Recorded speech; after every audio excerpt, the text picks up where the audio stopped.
बोलिए श्री कृष्ण कन्हैया की जय।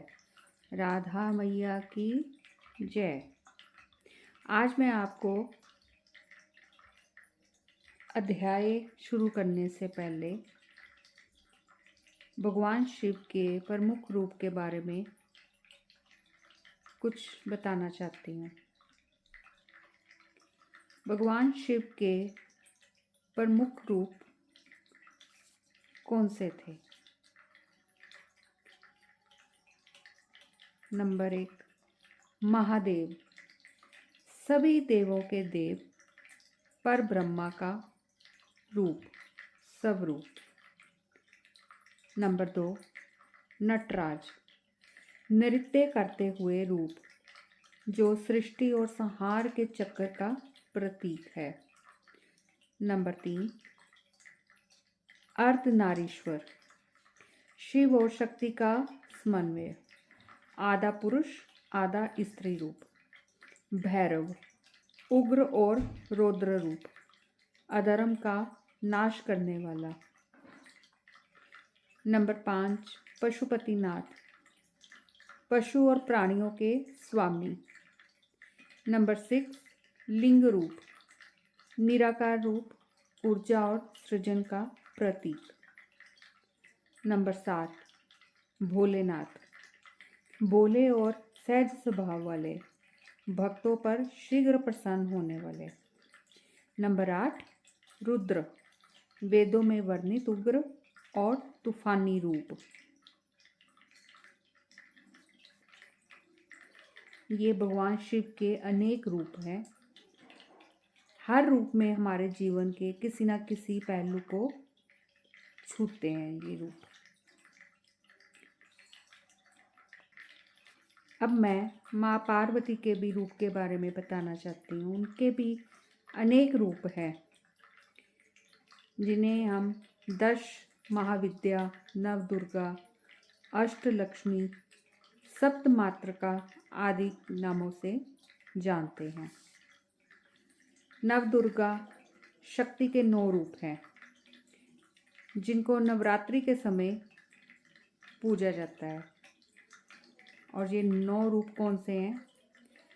शैलपुत्री, ब्रह्मचारिणी, चंद्रघंटा, कुष्मांडा, स्कंद माता, कात्यायनी, कालरात्रि, महागौरी, सिद्धिदात्री।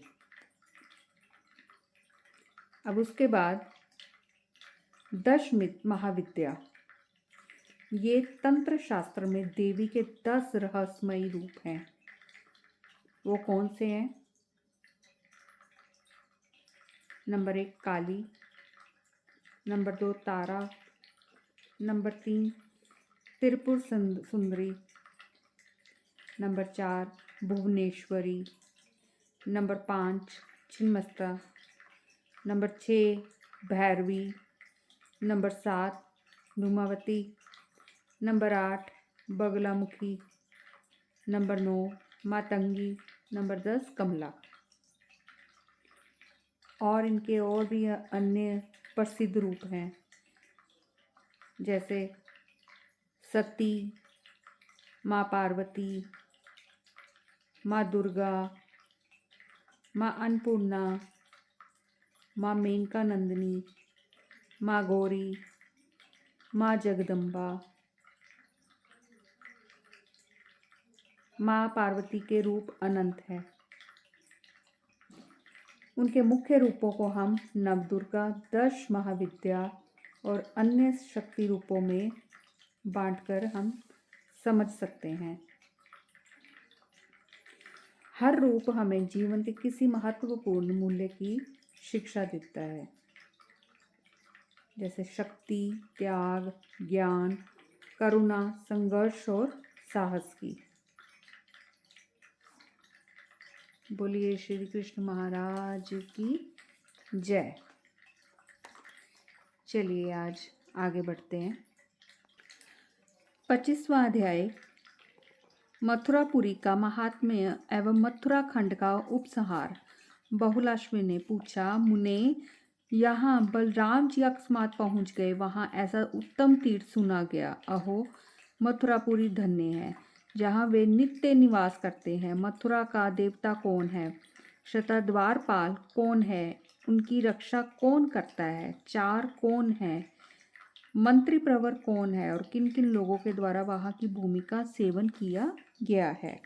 श्री नारद जी ने कहा, राजन, साक्षात परिपूर्णतम भगवान श्री कृष्ण हरि स्वयं ही मथुरा के स्वामी या देवता है। भगवान केशव देव वहाँ के क्लेश नाशक हैं। साक्षात भगवान ने कपिल नामक ब्राह्मण को अपनी वारा मूर्ति प्रदान की थी। कपिल ने प्रसन्न होकर वह मूर्ति देवराज इंद्र को दे दी। फिर समस्त लोगों को रुलाने वाला राक्षस राज रावण देवताओं को जीतकर उस मूर्ति का स्तवन करके उसे पुष्पक विमान पर रख कर लंका में ले आया और उसकी पूजा करने लगा। मिथिलेश्वर तदंतर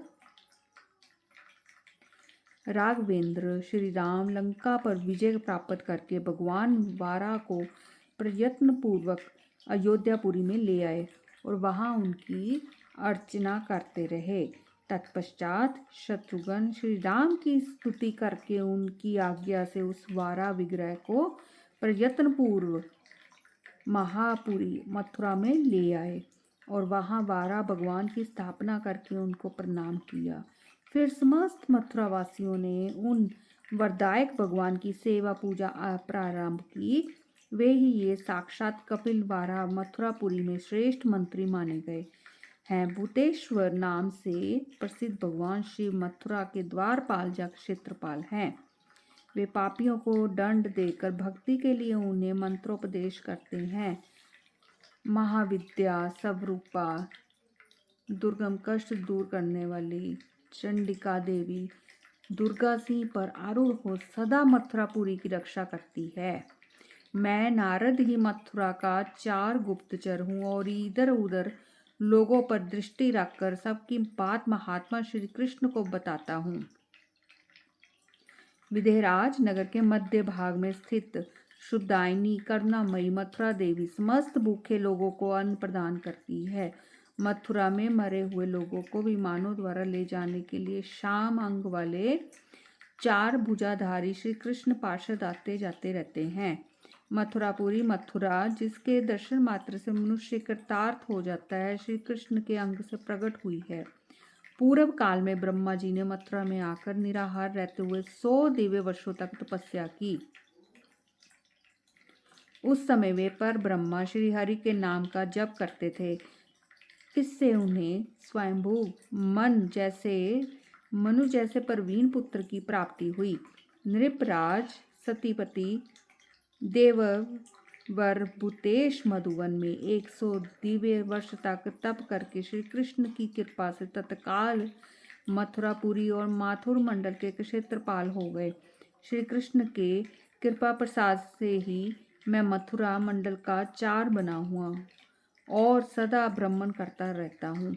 इसी प्रकार दुर्गा मथुरा में जाती है और निश्चय ही श्री कृष्ण की सेवा करती है।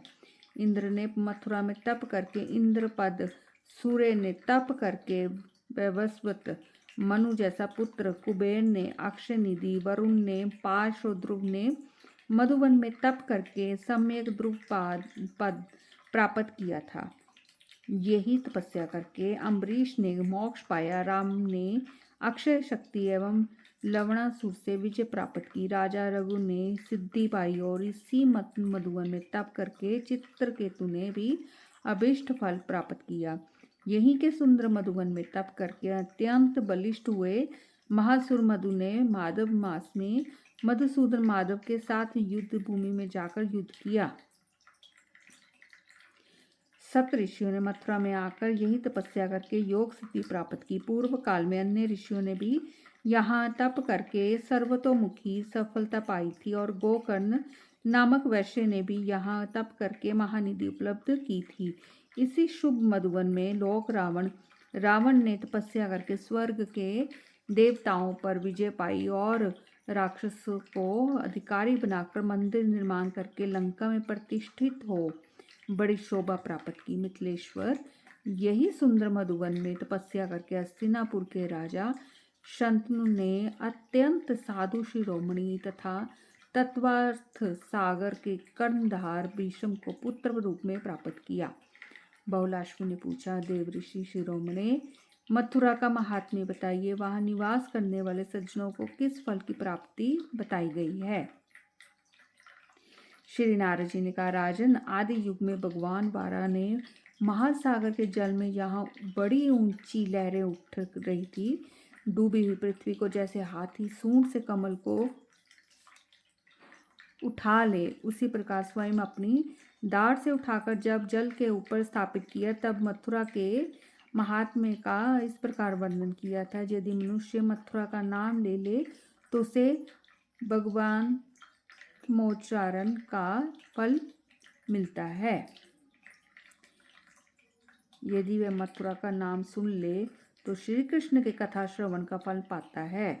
मथुरा का स्पर्श प्राप्त करके मनुष्य साधु संतों के स्पर्श का फल पाता है। मथुरा में रहकर किसी भी गंध को ग्रहण करने वाला मानव भगवत चरणों पर चढ़ी हुई तुलसी के पत्र की सुगंध लेने का फल प्राप्त करता है। बोलिए श्री कृष्ण महाराज की जय। मथुरा का दर्शन करने वाला मानव श्री हरि के दर्शन का फल पाता है। स्वतः किया हुआ आहार भी यहाँ भगवान लक्ष्मीपति के नैवेद्य प्रसाद भक्षण का फल देता है। दोनों बाहों से वहाँ कोई भी कार्य करके श्री हरि की सेवा करने का फल पाता है। और वहाँ घूमने फिरने वाला भी पग पग पर तीर्थ यात्रा के फल का भागी होता है। गोविंद चले आओ, गोपाल चले आओ, गोविंद चले आओ, गोपाल चले आओ। बोलिए श्री कृष्ण महाराज की जय। राजन सुनो, जो राजाधिराजों का हनन करने वाला, अपने सगोत्र का घातक हो तथा तीनों लोकों को नष्ट करने के लिए प्रयत्नशील होता है, ऐसा महापापी भी मथुरा में निवास करने से योगेश्वरों की गति को प्राप्त होता है। उन पैरों को धिक्कार है जो कभी मधुवन में नहीं गए, उन नेत्रों को धिक्कार है जो कभी मथुरा का दर्शन नहीं कर सके। मिथिलेश्वर, उन कानों को धिक्कार है जो मथुरा का नाम नहीं सुन पाते, और उस वाणी को भी धिक्कार है जो कभी थोड़ा सा भी मथुरा का नाम नहीं ले सकी। विदेहराज, मथुरा में 14 करोड़ वन है जहाँ तीर्थों का निवास है। इन तीर्थों में से प्रत्येक मोक्षदायक है। मैं मथुरा का नामोच्चारण करता हूँ और साक्षात मथुरा को प्रणाम करता हूँ, जिसमें असंख्य ब्रह्मांड के अधिपति परिपूर्णतम देवता गोलोकनाथ साक्षात श्री कृष्णचंद्र ने स्वयं अवतार लिया। उस मथुरापुरी को भी नमस्कार है। दूसरी पुरियों में क्या रखा है, जिस मथुरा का नाम तत्काल पापों का नाश कर देता है, जिसके नामोच्चारण करने वाले को सब प्रकार की मुक्तियां सुलभ है तथा जिसकी गली गली में मुक्ति मिलती है, उस मथुरा को इन्हीं विशेषताओं के कारण विद्वान पुरुष श्रेष्ठतम मानते हैं। यद्यपि संसार में काशी आदि पुरियां भी मोक्षदायिनी है, तथापि उन सब में मथुरा ही धन्य है, जो जन्म, मौनव्रत, मृत्यु और दाह संस्कारों द्वारा मनुष्य को 4 प्रकार की मुक्ति प्रदान करती है, जो सब पुरियों की ईश्वरी, ब्रजेश्वरी, तीर्थेश्वरी, यज्ञ तथा तप की निधीश्वरी, मोक्षदायिनी तथा परम धर्म धुरंधरा है। मधुवन में उस श्री कृष्णपुरी मथुरा को मैं नमस्कार करता हूँ। वैद्य राजेंद्र, जो लोग एकमात्र भगवान श्री कृष्ण में चित्त लगाकर संयम और नियम पूर्वक यहाँ कहीं भी रहते हुए मधुपुरी के इस महात्म्य को सुनते हैं, वे मथुरा की परिक्रमा के फल को प्राप्त करते, इसमें संशय नहीं है। विदेहराज, जो लोग इस मथुरा खंड को सब ओर सुनते, गाते और पढ़ते हैं, उनको यही सब प्रकार की समृद्धि और सिद्धियां सदा स्वभाव से प्राप्त होती रहती हैं। जो बहुत वैभव की इच्छा करने वाले लोग नियम पूर्वक रहकर इस मथुरा खंड का 21 बार श्रवण करते हैं, उनके घर और द्वार को हाथी के कर्णतालों से प्रताड़ित ब्रह्मरावली अलंकृत करती हैं। इसको पढ़ने और सुनने वाला ब्राह्मण विद्वान होता है। राजकुमार युद्ध में विजयी होता है। वैश्य निधियों का स्वामी होता है तथा शूद्र भी शुद्ध निर्मल हो जाता है। स्त्रियां हो या पुरुष, इसे निकट से सुनने वालों के अत्यंत दुर्लभ मनोरथ भी पूर्ण हो जाते हैं। जो बिना किसी कामना के भगवान में मन लगाकर इस भूतल पर भक्ति भाव से इस मथुरा महात्म्य अथवा मथुरा खंड को सुनता है, वह विघ्नों पर विजय पाकर स्वर्गलोक के अधिपतियों को लांघकर सीधे गोलोक धाम में चला जाता है। बोलिए श्री कृष्ण महाराज की जय। ओम नमो भगवते वासुदेवाय नमः। ओम नमो भगवते वासुदेवाय नमः। ओम नमो भगवते वासुदेवाय नमः। ओम नमो भगवते वासुदेवाय नमः। ओम नमो भगवते वासुदेवाय नमः। ओम नमो भगवते वासुदेवाय नमः। ओम नमो भगवते वासुदेवाय नमः। ओम नमो भगवते वासुदेवाय नमः। ओम नमो भगवते वासुदेवाय नमः। ओम नमो भगवते वासुदेवाय नमः।